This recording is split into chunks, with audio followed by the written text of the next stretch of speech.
السلام عليكم حبايبي، يا رب تكونوا طيبين ومن ربنا قريبين. نبدأ بالصلاة على الحبيب. هنعمل النهاردة الرقاق الصعيدي، فتة الرقاق الصعيدي. طعم خطير خطير خطير، جربيها وهتعرفي الطعم عامل ازاي. طبعا احنا هنا بنسلق الفراخ، سواء بتسلقي فراخ او لحمة او ايا كان. احنا عملنا قبل كده طريقة الشوربة، بتبقى حمرا كده ازاي وبتبقى جميلة وطعمها حلو.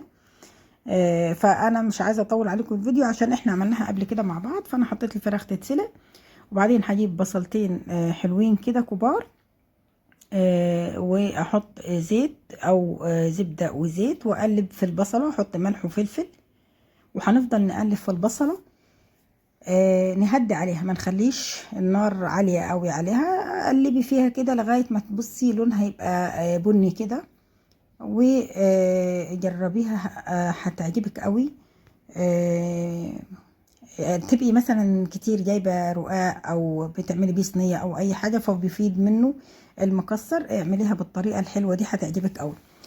خلاص البصله لونها غمق كده، بقت بني، وهنحط عليها الطماطم اللي احنا عصرينها.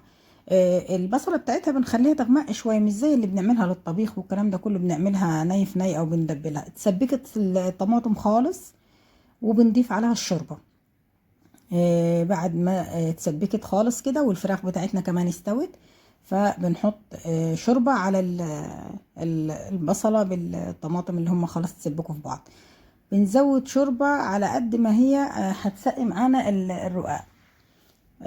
طريقة حلوة قوي وسهلة. وفي تركاية هنا بقى، الفراخ استوت وطلعناها من الشوربة، بعدين هنحطها هنا.